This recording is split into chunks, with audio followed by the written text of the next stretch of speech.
In at number 10, Namor and Emma Frost. As we're sure you know by now, Namor is essentially Marvel's Aquaman. He too is half human, half Atlantean, although more often than Aquaman, Namor is a villain. Emma Frost was the second of 3 daughters in her family, all of which were mutants that gained their telepathic abilities once reaching puberty. For the most part, Emma had a close relationship with Scott Summers, that is until she met Namor. At first it may have been her telepathic powers being used to control her into falling in love with Namor, but even without that, the two have been dating behind Scott's back for quite a while. With Namor's ability to control all water, sea life, and boast some pretty big strength combined with Emma's telepathy, these two are one scary couple. In at number 9, Baroness and Destro. Throughout every version of these two characters beyond the 1980s, the Cobra collaborators from the G.I. Joe series are one scary on-again off-again couple in comic book history. Baroness is seen to be this spoiled offspring of a wealthy family who primarily works as a spy with great influence in the Cobra organization. Destro, on the other hand, is the sole weapons dealer for the Cobra Command, and because of his close relationship with Baroness, he's perhaps the only one that has seen the more softer side of this evil lady. Although our love for this couple comes by way of their desire to overthrow the Cobra Commander and become the new leaders of that team. Talk about a power couple. In at number 8, Black Adam and Isis. This is one of those scary comic book couples that oddly enough complement each other's strengths very well. Black Adam is Captain Marvel's main foe in the DC Comics with pretty much the same powers as Captain Marvel. While he was not one to get caught up in relationships, after being presented with a female slave woman,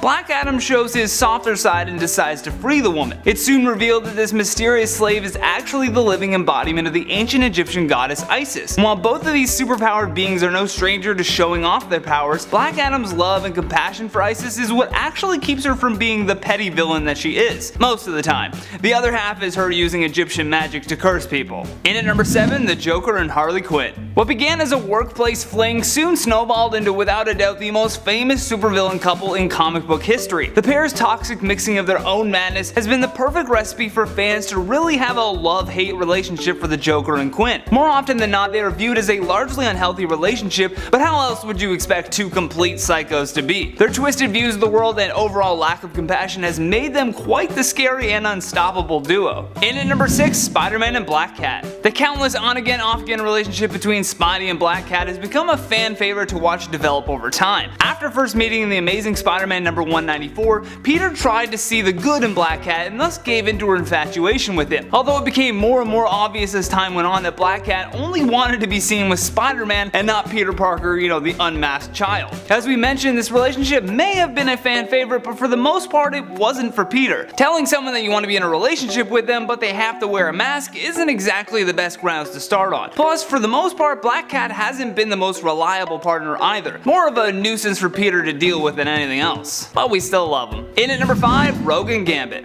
This scary mutant couple have had numerous comics published around their relationship and by far are one of fans' favorite couples when it comes to mutants pairing up. The reason why so many people fell in love with the comic book couple was due to Rogue's powers making things difficult for them to ever be too close. As a result though, this meant their relationship could build without the overbearing and often overdone sexually explicit scenes. With just their personalities being the only way the two could express love with one another, it cemented them as a powerful couple in the comic book realm. They are not a perfect couple by any stretch of the imagination, but differences aside, they were able to work together so well that they decided to get married, and we couldn't be happier for them. In at number 4, Batman and Batgirl. The whole Bat family dynamic has been an interesting one to watch for sure, but perhaps the scariest couple pairing that people were sort of into was when Bruce Wayne got together with Barbara Gordon. In the pages of Batman Beyond 2.0, we learned of this romantic relationship that had started between the two. The troubling thing was that Batgirl is both the daughter of Batman's closest ally as well as his sidekick's girlfriend. Fans loved the drama though of Barbara being pregnant with Batman's baby, and while at the same time Bruce dismissing her until she sorted things out with Dick Grayson. In at number 3, Thanos and Hela. Recently there has been some introductions to a terrifyingly new match made in hell between the Titan Thanos and the goddess of chaos and death Hela. After the Mad Titan's failed attempts to get with Lady Death, he moved on to the next best thing. Their first comic book kiss was in the unworthy Thor number 5, and Hela had just lost her throne, and to prove to Thanos that she still had her evil evil groove, HELA had to take down 2 of his smartest foes. Thanos loves him some chaos and destruction, so this act of violence was actually the perfect way to steal his big purple heart. In at number 2, Doom and the White Queen. Surprisingly enough, that metal mask and hunter green housecoat that Doom wears has not deterred him one bit from having multiple famous supervillain girlfriends. One of the more famous scary relationships that Doom has had was with Emma Frost when she was known as the White Queen. The love for this relationship from fans was due to both villains being extremely charming and evil all at the same time. This charm factor really complemented their brief romance, and with their combined strengths they made for quite the dynamic duo. Doom can manipulate objects and matter, which worked hand in hand with Emma's telepathic abilities. Last but not least, in our number 1 spot, Harley Quinn and Poison Ivy. Harley's relationship with the Joker has been fairly tumultuous, and after submitting to a ton of abuse over the years, Quinn finally reached her breaking point. Knowing that the longer she stayed in that relationship, the closer she would be to dying, Harley decided to leave the Joker. And after that, she sought help from her fellow supervillain friend Poison Ivy. Ivy never really cared for the Joker, or any man for the record, so needless to say, she was heavily inclined to console Harley. In a shocking turn of events though, Poison Ivy turned out to be supremely beneficial for Quinn's mental health. For the first time, Harley Quinn was experiencing what it felt like to be loved and respected. Additionally, Poison Ivy's superpowers meant that she would be easily protected as well from her crazed ex-lover, the Joker. Number 10. Sue Storm and Dr. Doom. We're gonna start off with one you may be more familiar with, and that's Doom using his God Emperor powers to create a patchwork world of the colliding multiverse. This world was called Battle World, and in this world he met a version of Sue who fell in love with him and started a family with him. They had 2 children who they named Franklin and Valeria. So basically he was like, F you Reed, I've got your life. How's it feel? And Reed was like, feels bad man, I'm gonna grow a beard. Now this hasn't been the only time Doom and Sue have been together. On Earth 99315, these 2 were married, and Doom was a hero, and Sue was Baroness Von Doom. Though some fans speculate this Doom was actually Reed. There was an upswing in people considering these 2 after Doom was able to be the method by which Sue Storm's miscarriage was retconned into the birth of a healthy little girl, who Doom then named. That's why their daughter is named Valeria, and Doom is her godfather. Fun fact. She even left them to live with him for a while. Number 9. She-Hulk and Juggernaut. This happened during Chuck Austin's run on the Uncanny X-Men, a run that is disliked by many fans, and in it we had one of those reformed Juggernaut sightings. So Jen becomes attracted to him, and the 2 hooked up, and destroyed a hotel room because they're both big and muscular and it's funny. This also happened when she was his defense lawyer. Ethics, what are those? Other writers would not be down for this and relegate it to an alternate universe Jen, because main verse Jen would never. I don't know if we can say that. I mean, Star Fox? Is Star Fox worse or better than Juggernaut? I don't know. What's the metric? Dan Slott would be the one to be like, it's okay guys, false alarm, nothing to see here. But there would still be a gross line of Wolverine telling Jen after she hit on him that he doesn't want Juggernaut's sloppy seconds. Ew. Also, but you'll take Sabretooth's? Where's the line, Logan? I mean, James. Number 8. Nightwing and Mirage. Nightwing over time has developed a reputation for being a hunk in the DC universe. All the people adore him. Him, Dick, not Rick. So during the New Teen Titans run from the 80s, the villain Mirage took a liking to him, but knew she didn't have a shot. Not only does Dick not have a savior complex villain fetish like Batman, but he was dating, nay going to marry Starfire at the time. So what did she do? She tricked him into being with her by turning into Starfire. He had no idea, and then when he found out that he'd been assaulted, the rest of the team called him a slut. Teen Titans go. Mirage was there at first to kill Donna Troy, to stop her son in the future. She was supposed to seduce Dick as part of the mission, but she really enjoyed it. She gave him a mullet and that Deathwing costume. Oh, Deathwing, what a time. Number 7. Iron Man and Madame Mask. Now comics love to give heroes a villain to tempt them if they can, to increase the drama. In Tony Stark's case for a while, that was Madame Mask. It wasn't uncommon in early Iron Man for the ladies Tony loved to either be secret or blatant villains. So Madame Mask, Whitney Frost, yes she has another name but I don't feel like butchering it. These 2 would come to know both of each other's identities and start a romantic relationship. Madame Mask was moved by the concern Tony showed over her face. She's down for people who don't care about her scars. It is sweet, but this would all break down when she had to choose between him and her father. And she found that she just couldn't. She and Tony still have a complex relationship, but it's not as romantic of one. Number 6. Jason Todd and Talia al Ghul.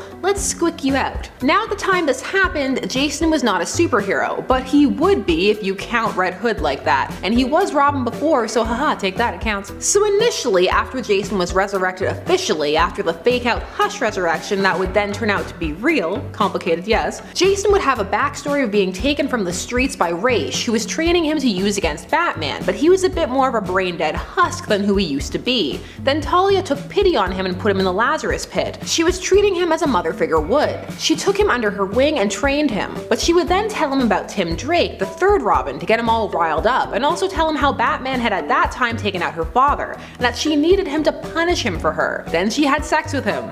Yeah, that's pretty squicky. You're like a son to me. Punish your father for me. Nope. I'm out. Number 5. Nightwing and Shawn. So after Rebirth, Nightwing was relaunched, and there were some attempts to give him a new love interest, not Starfire, not Babs, who were doing different things at the time. Someone new.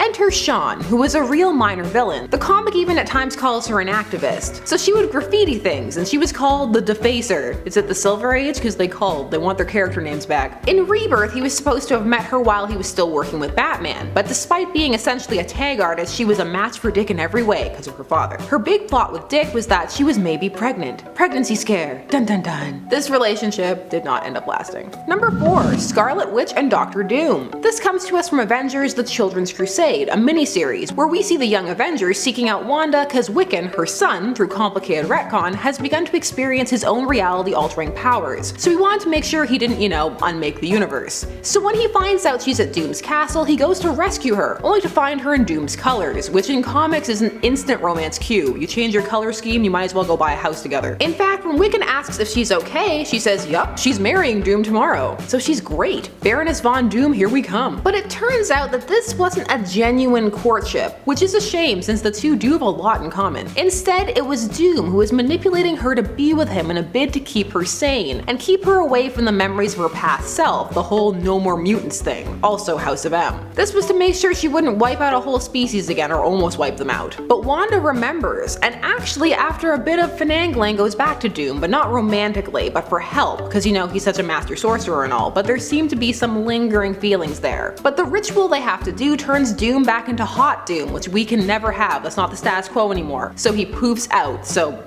broken up, I guess? I would have been down for more of this though. Number 3. Supergirl and Lex Luthor. Now Supergirl has had some intriguing romances, with Brainiac 5, with her horse, Comet.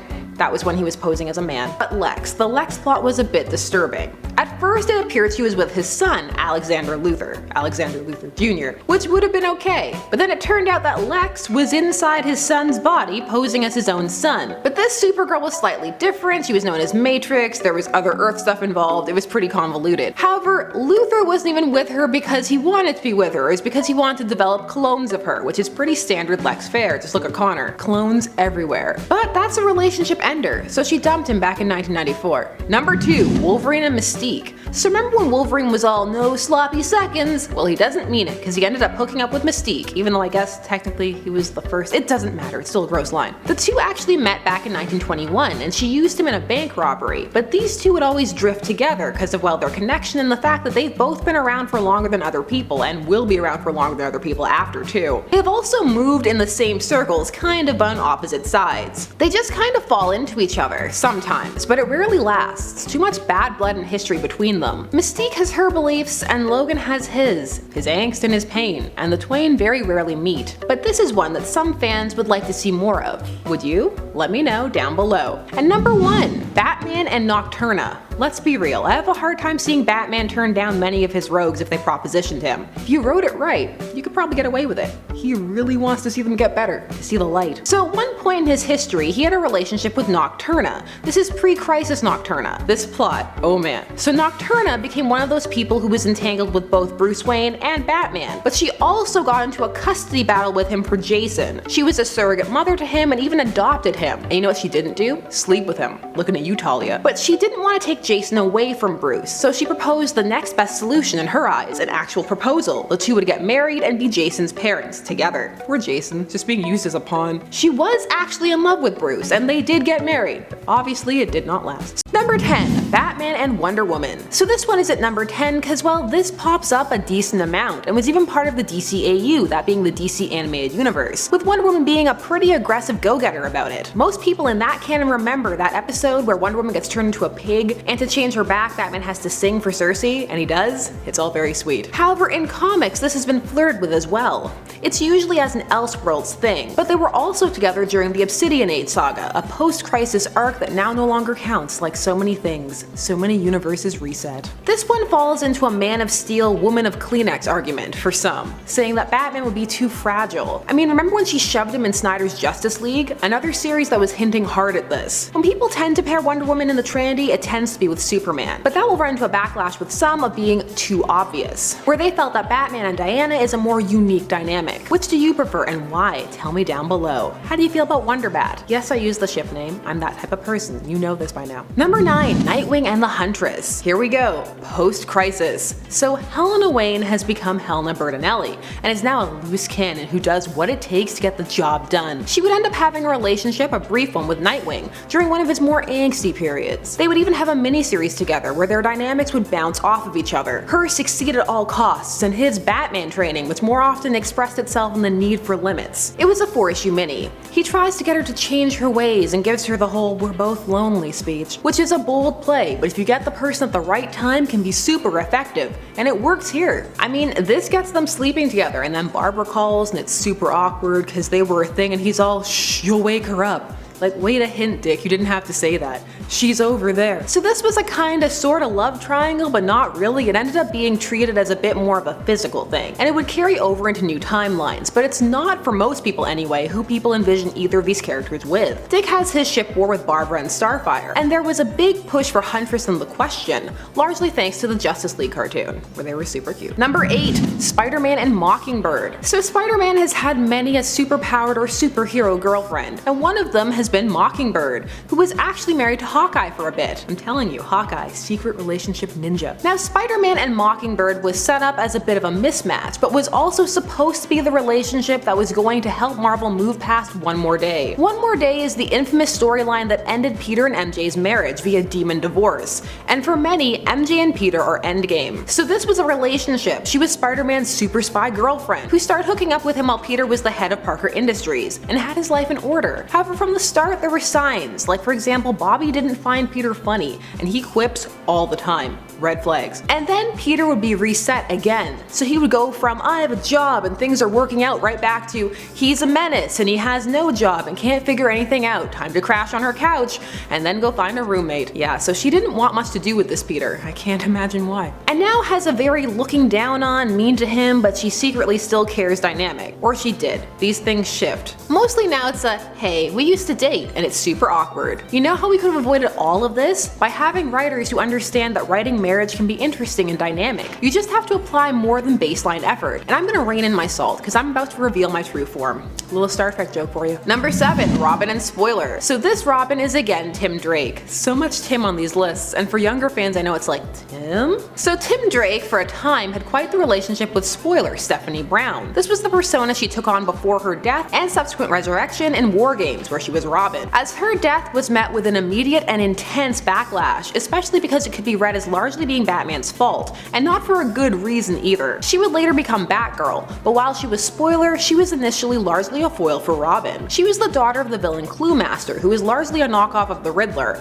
and her and Robin had a teen pregnancy plot. And it was acclaimed. People really enjoyed these two together and felt it was a fresh and more mature look at a teen romance for the time. However, this would end after the whole Robin shenanigans where she was Robin. But they would still have a bit of a push and pull. We were together. It's too bad. It was a unique dynamic. This was who Tim was with when Jubilee was trying to hit on him, by the way. Fun fact. Number 6. Psylocke and Cyclops. So Cyclops has a thing for telepaths and also for cheating, apparently. This occurred in the 90s and was when she joined an ex-team that Cyclops was leading and found herself drawn to him, decided to seduce him. He didn't really object too much at first. He loves the psychic mindscape play stuff. So this was still cheaty, cause we're past him abandoning his wife and baby to hang out with Jean, but this followed pretty shortly after and he was now back with Jean. And so to some fans it was like, okay, so did Madeline mean nothing? Did Jean mean nothing? Like, these are supposed to be the great loves of his life. And then here comes Psylocke. She would employ some of the same mind play things that Emma would do later on in the new X-Men, which were also super effective, minus minus the creepy mindscape therapy pretending to be Jean. There's a lot. He would ultimately stay with Jean though, and then Cable would show up as an adult, so no time for cheating. Number 5. Barbara Gordon and Ted Cord. So this occurred during Birds of Prey and was set up as a separate romance for Barbara outside of Dick Grayson. Ted Cord was drawn to Barbara because of her intelligence and attitude, and she enjoyed his easygoing but still serious when needed attitude. The two would enter into a tentative relationship, however ultimately would decide that they would rather be friends / be with other people. This culminated with them leaning in for a kiss and being like,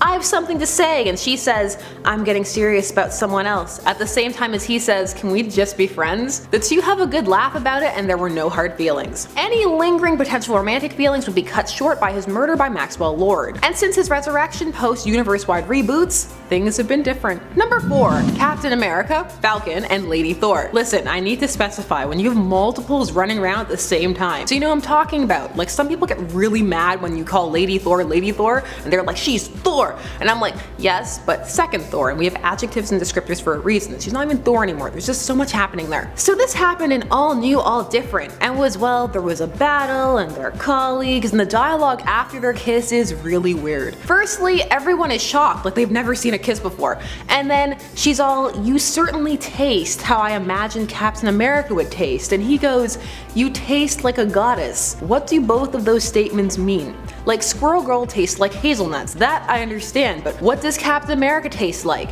Apple pie? McDonald's? I don't know. And a goddess, so light, energy, and pain? Also, she's not a goddess, maybe more like, you taste like a magic hammer. So yes, this was a thing that happened. They taste how the other expected. Tale as old as time. This ship is called Thundershield, by the way. Sounds like a great band, AC/DC all the way. Thundershield. Number 3. Scarlet Witch and Brother Voodoo, or Dr. Voodoo. Time for a Scarlet Witch pairing that doesn't involve mind control. Hooray! Scarlet Witch has recently had far more emphasis placed on the witch part of her persona, and was even recently retconned to not being a mutant anymore, which I hope gets changed back. Come on, pendulum retcons, where are you when I need you? Well, Brother Voodoo, Jericho Drum, is a powerful sorcerer, and was even the Sorcerer Supreme for a time. These two decide to explore what the potential future could hold together as a couple for a bit, and it was sweet. They both know the struggles the other has gone through, and the danger and power of magic. It's so wholesome. He asks her if she's okay, there's none of the judgment that comes from other people. She's all like, I've never been with anyone who understands both sides of me. And he's all, after their kiss, that was sudden. Good, but sudden. See, that's something cute after a kiss, not you taste how I thought you would taste. Blah. Wholesome cuteness. More of this, please. I support. Number 2. Kyle Rayner and Donna Troy. Just before we get started, in the new Teen Titans in the 80s, in that canon, for a time, Donna had a husband and a kid, and then the editors decided that that wasn't relatable for teens, so they had her family die in a car crash, so she could go back to going on dates. Because who can ever relate to having a family? More boys. Where the dates at? Anyways, Kyle was one of the boys for her to go on dates with. There would even later on be kind of a love triangle between her, Kyle, and Jason Todd. But that was the same series that would see her calling Jason Todd retarded. Do you get it? This was during Countdown. So in all honesty, all of that salt aside, this was cute. The two went on dates in space, and balanced the duality of their secret identities and wanting a normal life. I mean, Donna was down for that. She married a normal guy. So teammates, hopefully more. That's Kyle talking, not me. They'll bring this up on occasion. It depends how much in favor Kyle is, especially post Hal's resurrection. Sometimes it can be like, Kyle? Who? And number 1. So what could top all of this? The Wasp and Deadpool. You're welcome. That's right, so Deadpool's Secret Wars number 4. This showed Janet sleeping with the hot in quotation marks, mustache Deadpool. This was a thing that happened. Well, chop it up to that melded universe, bizarre, weird, timey-wimey stuff going on. Later, there would be some drama about it, and it would come out that while this was going on, the deed, she was calling him Magnus, which is Magneto's name. So in the comics, it's far more common to hear Magneto called Magnus than Eric. So yeah, remember I told you that she hooked up with Magneto in Secret Wars? And apparently she's been thinking about it since then. Like, dang, it's been decades. Well, poor Deadpool, his feelings were hurt. People are just so awful to him. Go back to Cable, sweetie, it'll be better. Number 10, Nightwing and Harley Quinn. So this one is low cause, well, you probably heard about this one thanks to a little movie called Batman and Harley Quinn. In this, Harley and Nightwing hook up, there's no other way to put it. This is after she beats him in a fight and ties him to a bed, and then turns around and notices that things are standing to attention and decides, well, let me just have my way with him. You know, if the scene had been reversed, we would not be talking about this the same way, which is why I defy the double standard. This was creepy for me, uncomfortable, he couldn't say no. I hear you, oh, he was into it. Again, reverse it, would you be saying the same thing? If yes, congratulations, you're not a hypocrite. I'm so aggressive today. I blame Harley, I'm channeling that Harley energy. Harley isn't exactly the most stable. But this isn't the only time we've seen these two hook up. This also happened briefly in Grayson, where she actually identified him by his kiss. Grayson was an interesting series, so much cheesecake pretending that that level of overt thirst happened in other comics. Man was molested and attacked by vampires. I've read all of Grayson. I was the target audience, I think, and they got me. It's fine, it happens. Number 9, Superman and Poison Ivy. So this is pure coercion, no romance. No romance, or is this a consensual hookup shenanigans here? This occurred during Hush, and Poison Ivy used her pheromones and, well, pheromone kiss to control him. I'm telling you, Superman is susceptible to these things. Now some say he's not more susceptible than others, why are you harping on it? However, when someone is nearly invulnerable, all weaknesses stand out all the more. So here Ivy controlled Superman at the behest of Hush, and for the overall plot. Now some people just remember this cause, well, it's an iconic look. That's a good reveal when she wraps herself around him and is all like, oh, look, gasp, I can't believe this is happening. The art in Hush was just really good, regardless of how you feel about everything else. Number 8, Power Girl and Desaad. That's right, you heard it here first, or probably later. This happened in the world's finest comic that was between the Huntress and Power Girl. So this occurred in the New 52 and had to do with Earth 2 shenanigans. So how did this happen? Well, again, this was kind of clandestine.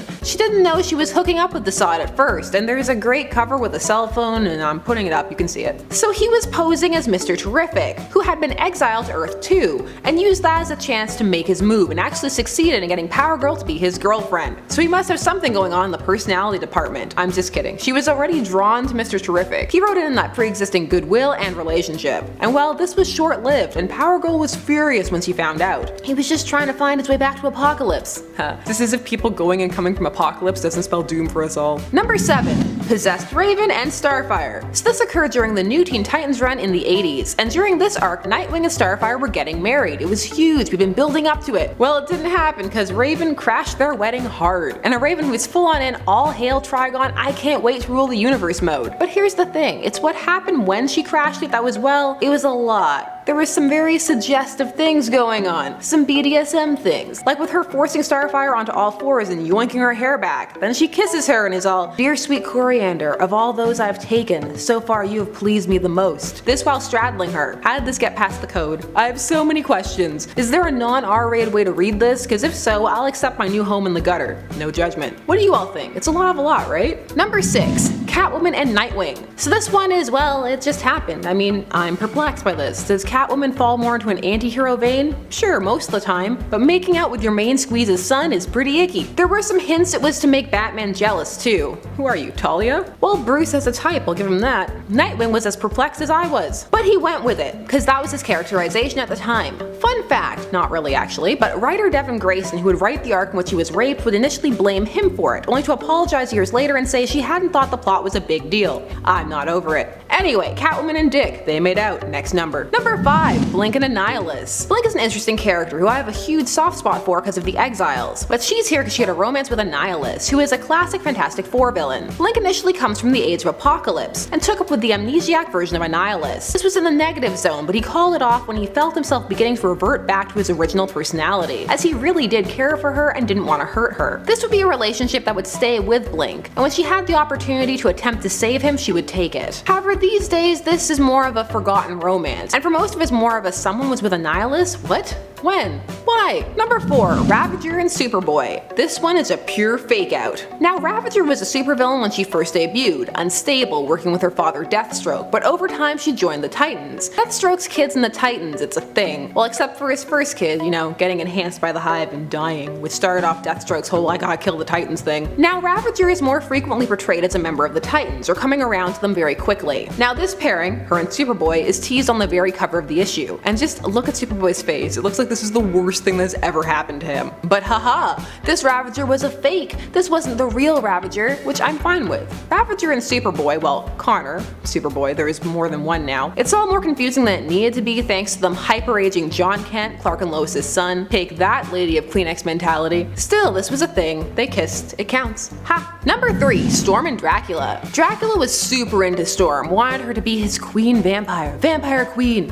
Why do people in comics always turn this offer down? I'd be all, pick me, I volunteer, which is why I never get picked. Too keen. You gotta act like you don't want it, like a cat. Uncanny X-Men number 159, he went full Dracula on her, seduction. He does turn her into a vampire for a bit, and we get this great annual cover of her living her best vampire life. But well, this didn't last. She managed to shake the vampirism off, and I for one was sad. But we have the whole alternate timeline and what if where she stayed a vampire. This was, I'm biased, I love me an evil powerful queen, and that is Storm to a T when she gets like this. I just love Storm. I'll take any Storm I can get, even 80s punk rock Mohawk Storm, aka the coolest Storm. Dracula used to be cool, now he's kinda whiny and begs for dates. But he married Deadpool's ex-wife, so maybe he's happy now. I don't know, probably not. Eternity is a long time. Number 2, Thor and the Enchantress. This gets to be high up because this could have been a great love. In an AU story, these two were married and had a son. Happily married, no Sue and Reed shenanigans here. Enchantress at this point wishes she was the woman Thor loved. Amora, not enough people say her name. Amora is her name, not the woman that Thor loves. That changes. Right now it's the She-Hulk? Now this developed over time. She was initially sent to take out Jane and worked with Loki to seduce Donald Blake, Thor's human form. But she came to care for him, but well, that's not the best first impression, is it? And Thor has a whole slew of lovely ladies throwing themselves at him, so she has a lot of competition, and Thor's not really one to dabble too much in dealing with the villains. He's not Batman, that's for sure. These two, there's something there. I just want more of a spotlight on Amora. And number 1, Dr. Doom and Storm. Oh yes, Dr. Doom is at it again. He's trying to find that Baroness Von Doom. Will no one help him warm his drafty castle and listen to him lament about the death of his mom? Someone stay with Doom. Uncanny X-Men number 145. This issue sees the two of them having a candlelit dinner together, and even though it's part of a Doom plot, he finds himself drawn to her,